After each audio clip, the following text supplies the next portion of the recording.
Hello again. Great to be with you again today. I want to say thank you so much for joining me.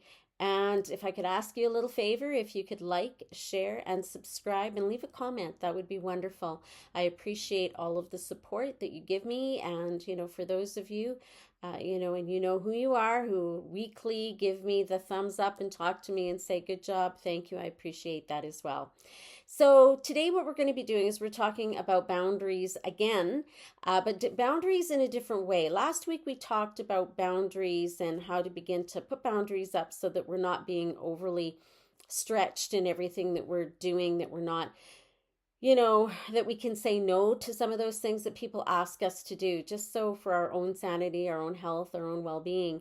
Well, today we're going to be looking at boundaries around some of those difficult people in our life. And, we all have them, whether they're family members, whether they're people we work with, or people that we go to church with. There are some people who just want what they want, or they want to say or act a certain way. And how do you handle those things? And how do you put up a boundary with them?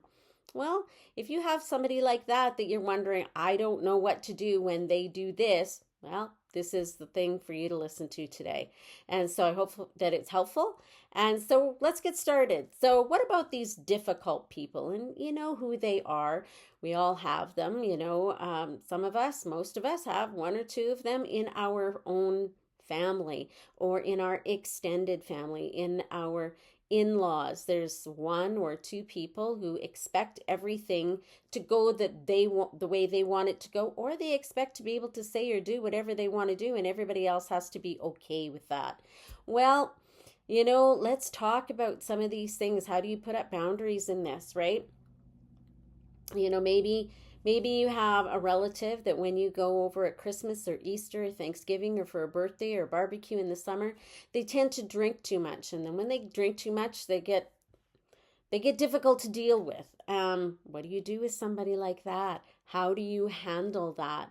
What about, the person who's always got the put down, the sharp remark, the harsh word, the thing that comes across and wants to cut your heart, or that of your family members. If you've got children, sometimes those things can be said to your kids, and it can be very difficult for them, but it's difficult for you as well as a parent to hear those things being said to them and seeing the pain crease their face. So how do we handle that? Right? What about those people, those friends that we sometimes get together with, and when we're having the conversation moves into this area of gossip, right? And we don't want to be a part of that. We don't want to do that. But, we value the friendship, but we're going in our heart, we're going, you're really kind of starting to blur some of those lines. This is one of those things, I don't know if I want to have this conversation because I feel uncomfortable. What about that? And sometimes we end up on a phone call with somebody who is trying to manipulate or to threaten sometimes. And I've had that happen in my home when I've had foster children, that sometimes the biological mother would call or the biological father would show up at the door or call. And there's this expectation and this threat and this manipulation of things. And that's very difficult for a child to be able to figure out how to handle that. And so, what do you do if somebody is, not complying or not being kind on the phone? What do we do with that?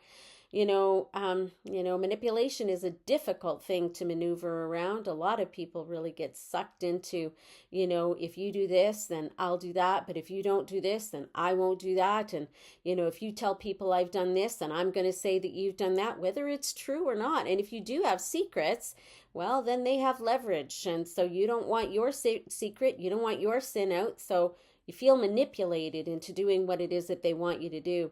These are tough conversations, and probably one of the toughest of all is with those grandparents. And you know what I'm talking about. There is parents out there, who when they go and take their children to their grandparents, that they just don't obey, or they don't even honor the parents' wishes or the parents' rules, right? Like they override them. If the parent says no sugar after supper, the grandparents will give them ice cream. If they say they can't have a snack an hour and a half before supper because it'll ruin their supper, and then you come in and you see them with a fruit roll up in their hand. These are all things. Or sometimes what they can do is they can openly begin to criticize your parenting in front of the child. This also is very, very damaging. So these are some of the things we need to look at and go, how do we handle this, right? Because it's frustrating, and it can be very aggravating in the way that it wants us to lash out, and we get angry about it, and rightfully so. These are not the ways to respond. These are not the way to look at another person and say, I value you, I honor you. And if they're not doing that, how do we proceed? How do we protect ourselves? How do we protect our children? How do we maintain a relationship with that individual at all if they're not going to at least begin to respect some of the things that we say? Good questions, very difficult conversations today that we're having. So I would suggest this, right? So the first thing that I feel is a really great place to begin, and this is what I've done in my own life, and I've had some of these things I've actually had to deal with. Like I said, with the foster children in my home, sometimes those conversations would come up on the phone, or suddenly there would be a parent at the door and you're like, oh wow, I wasn't expecting you today. How do you handle that, right? And to be able to do it in a way that's not harsh and mean, and you're not just sounding off, right? But you can show the love of Christ in your conversation. Not always easy, that's for sure.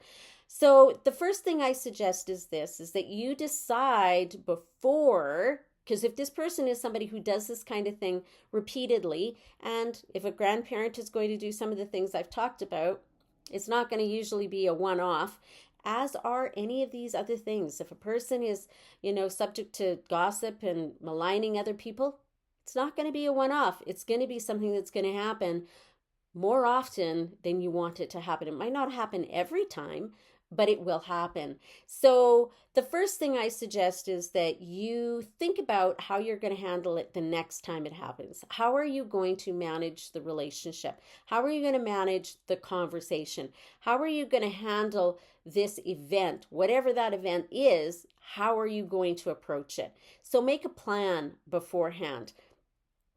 So say for an example, with the drunkenness, say, you have a family member that tends to drink too much when there's a family gathering, and they're fine when they're sober. They're even kind of funny when they've had one or two drinks too much, but when they get drunk, they start falling over, falling on top of people, they break things, they get loud, they get angry, or maybe they start getting handsy. So that's really uncomfortable. And like I said, we all have those people. So what do you do with that? First of all, I think you need to make a plan before you go in to any of these situations, that even with the parent as a foster parent, the parent that shows up randomly at the door unannounced, or an uncle or an aunt or a cousin or a friend that just thinks that they can drop over anytime they want to, and you're going, I have family time, I have other things I need to take care of here, and they don't respect your boundaries, right? Or your wishes, your request, let's say that.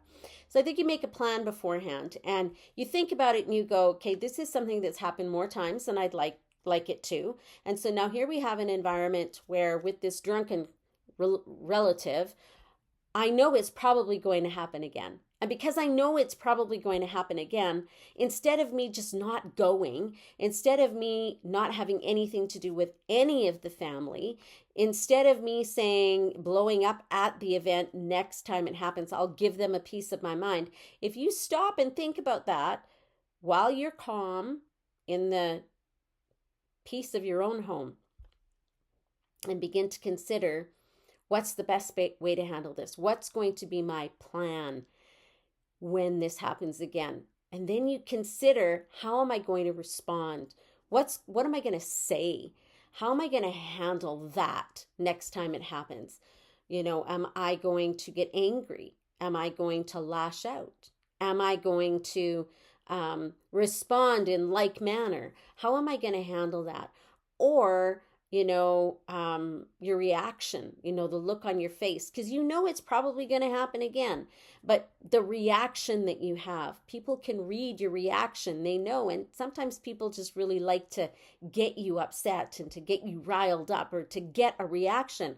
That's true. Like sometimes people are just after a reaction. They, especially if they don't know the Lord. And we all have family members who don't know the Lord. And sometimes they just do what they do because that's what they want to do. And they want to get your reaction. They want to see if you, as the believer, are going to cave under their pressure. And if you, as the believer, are going to fall and you're going to get mad and you're going to maybe swear or yell or slam things or storm out the door or do things that otherwise are not Christian like. So they are looking for a reaction. They're looking for a response from you. So how are you going to react? A lot of times with some of these things that we were talking about, the best thing to do is to really not react. And the only way you're not going to react is if before you go into that, you have that plan that if this happens, this is what my step is.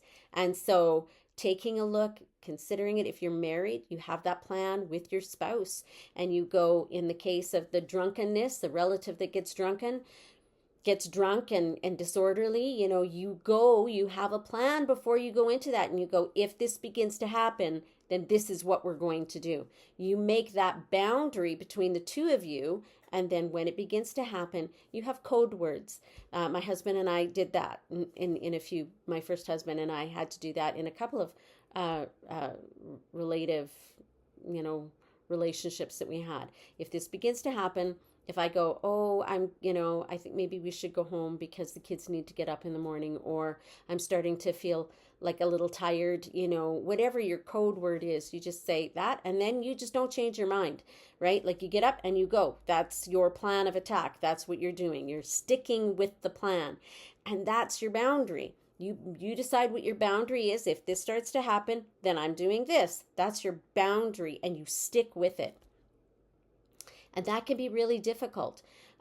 So I think too, in some of these things, right, sometimes it's a really good idea to let them know beforehand that this is what your plan is. So, okay, Mom, I know that sometimes you get upset, and when you get upset, you like to gossip and you like to, say really mean and nasty things about people. And so I love you, and I want you to know that I love you, but when I'm at your place, or if we're on the phone and you begin to do that, you need to know that my response is going to be this. I don't want to be involved in those conversations. I don't want to be included, and I don't need to think about that person in that way. So understand that I've decided that the next time you begin to do this, I'm going to have to excuse myself from our conversation. You can do something like that. It's easy if it's on the phone, because you could just say, if you begin to do this, I'm going to hang up the phone, and I'll give you a warning. I'll say, okay, we're treading into some very some unhealthy water here, and so if you continue along this path, I'm going to have to hang up the phone. And then that's what you do, right? You have to go. You give them the warning. Even on the phone, right? So they've called and they're having a conversation, and all of a sudden they go, by the way, da da da da da da da, and you go, Mom, I don't want to have that conversation. I don't want to do that. I don't want to go there. If you continue, I'm going to have to hang up the phone. And now it's in their court. It's up to them to decide what they're going to do with it.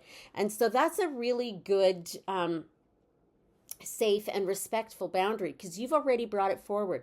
They already know. If I come to your house, or if you come to my house and you start to get drunk at my house, then you need to know that this is what I'm going to do. If you start to get drunk at your house, we are going to leave. I don't need my kids to see that. I don't want to be a part of that, right? For the grandparents, it's like, okay, Mom and Dad, you know that I love you, and we want the kids to have a great relationship with you. But if you continually override our decisions, our rules, and our wishes as parents, then you don't get to take the kids without us around. And it's going to be down to an hour at a time. Because if you can't respect our boundaries, if you can't respect our rules, then you don't get them around mealtime. You could take them to the park. You could do this kind of thing, but understand this. It's just putting out your expectation, doing it kindly, doing it nicely. You've thought about it, you considered it with your spouse. If you have one, if you don't have one, then you need to determine what your response is going to be, and then you're going to follow that response without reaction, right? You have a plan. You're going in, you're having a plan. That's half the battle here, is going in and knowing I have a plan to know how to handle this next time in a way that's going to stop the behavior, or at least I won't need to continue to be a part of that behavior, but also in a way that's respectful toward them, and you've told them. But it also gives you peace, and it gives you safety, and it gives your kids, if you've got kids, it gives them safety. So boundaries are good things. They're there to help us to be able to make sure that the things that we value are valued, and that, if other people don't want to respect that, that's up to them, but we have a decision to make in that. And our choices going forward are going to be that if you aren't going to respect what I want, and if you don't respect what I believe, if you don't respect my Christianity, if you don't respect these things, then understand that I may have to excuse myself from the gathering or from the conversation. So I hope all of that makes sense as I say that. And, when you have the conversation prior, and in most of these and many of these, when we have family members that are difficult, or friendships or co-workers that are difficult, you can have these conversations prior. So when I was working, I had a hard and fast rule. And my rule was this. My rule wasn't, people swear. And I can't expect non-believers to go around talking like I do and not using the F-bomb and this, that, and the other thing. So I'm like, okay, so I can't expect you to not use the language you use. I can't expect them not to tell off-colored jokes just because I'm in the room. I can't expect any of those things because they're just living their life the way they live their life. They don't know Jesus, and they don't care. Right? They don't care that I do. They don't care that I serve the Lord. They don't even care that I'm a pastor. They don't care any of those things. They want to do what they want to do. So here was my hard and fast rule. My rule was this. I don't care what you say. You could say anything you want. If it gets too vulgar, I'm going to say, please don't have that conversation around me, and you're going to know it's time for you to back up. I said, the second thing is, don't use the Lord's name in vain. If you use the Lord's name in vain, I will correct you each and every time. And I've never had anybody who was not a believer not honor that request. They always go, oh, oops, sorry, right? And then they're like, they realize that what they've done, and they want to honor that, because I didn't put this massive expectation on them to live as I live. I've simply said, I know this is who you are, but I want to have a way into their heart. I don't want to close the door and close the conversation in such a way that they're going to look at Christianity and go, nope, I knew a girl and I'm never going to become a Christian because she just expected way too much and I didn't know. I just, I have a right to be able to say what I want to say too. So putting in a boundary that you can live with without putting on over expectations on them, I think is a really good way to do. That is what I did. And like I said, never had a problem ever with anybody not respecting that boundary. So you're going to have the conversation prior. You're going to make a plan. You're going to decide how you're going to respond. You're going to decide how you're going to react. And then you're going to decide specifically what your boundary is. So if you get drunk, and you start to say the things that you say and act the way you start to act, understand we will be leaving. So if you've invited us for supper and it's before the meal and you start doing this, understand that we will be leaving and we will not be participating in the meal. That's what you're going to decide beforehand. And then when the invitation comes to have the gathering, you're going to have the conversation and you're going to say, okay, so we have children, or I myself don't like this behavior. So you need to know that because I am a believer, or because my children are small and they don't need to see this behavior, if this is what you choose to do and this is how it goes, we will be leaving.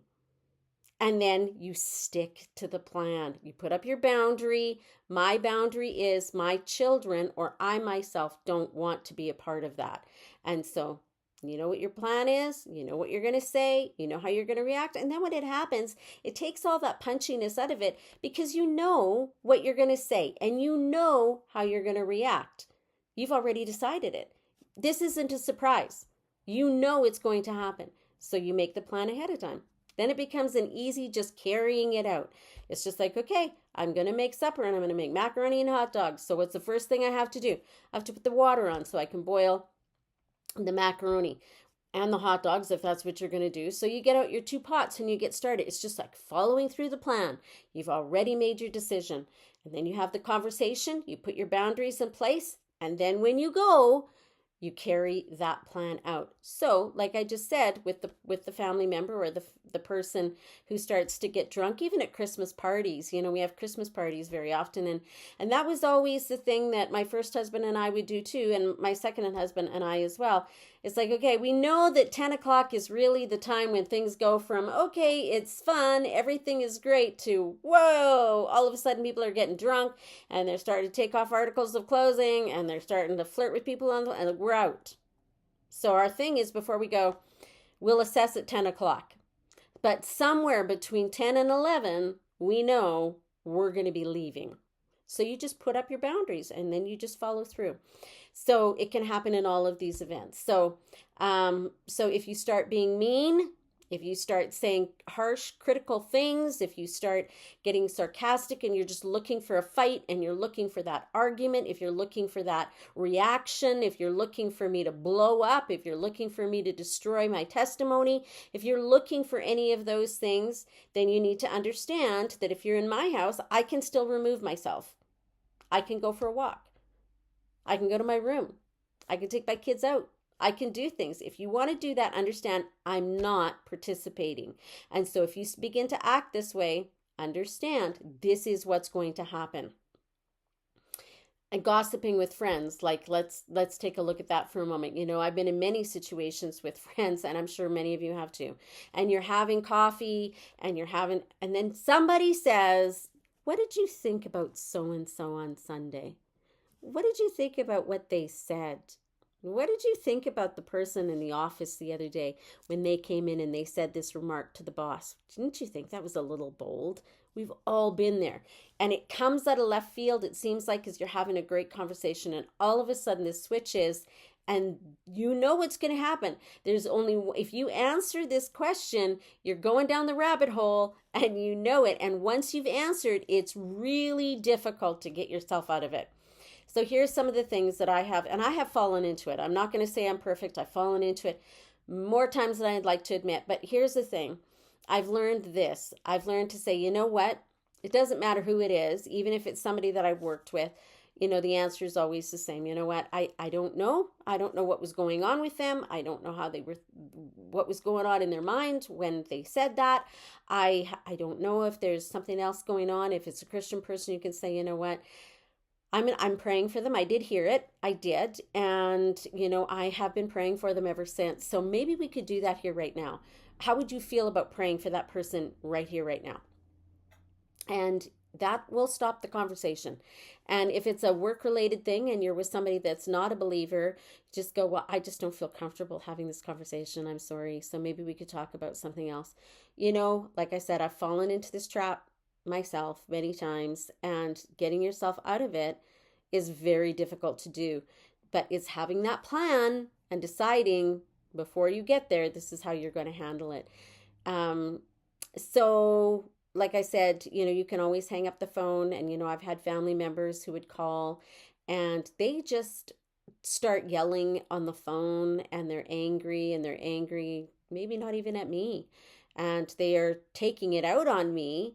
And, it's like, okay, so I hear you, but I don't want to be a recipient of this. So understand, if you continue, I'm going to have to hang up the phone.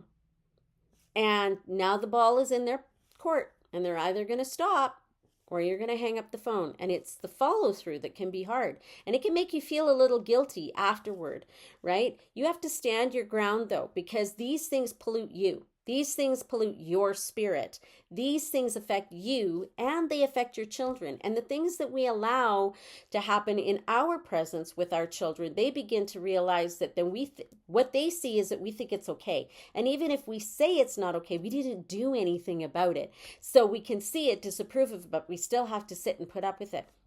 No, I disagree with that. I think so. Putting up your boundary, this doesn't make me comfortable, so this is how I'm going to handle it. What am I going to do with it next? And so making your decision and then following through. You got to stand up. You got to stand your ground. And I think, as I have done many of these things through the years, as I have allowed myself to begin to put up boundaries, because I was not raised in a home where boundaries were something that were had. And they were not something that was placed on you. We just kind of took everything that came our way and we learned how to manage underneath the weight of it. And so I didn't learn to get my voice, or I didn't start getting my voice until later in life, and you can too. And so if this is the beginning steps for you, I encourage you to keep going. I want to see you do this thing. I want to see you come out victorious. I want to see you shift things in your life so that, you have more time for the most important things in life, and that you can live a healthy relationship with your loved ones and with the Lord. So I hope that's helpful. If you have any questions or anything like that, please leave them in the comment section. This is just, just one of those things that we all struggle with, and that's what this channel is all about. And so next week, what we're going to be doing is we're going to start looking at personal strongholds. That's going to be our next topic. I'm not sure how long I'm going to be on that topic because it's a pretty large conversation to have, and it has lots of different areas that we can delve into. So let's join next week as we talk about strongholds. But for today, please like, share, subscribe, and leave a comment.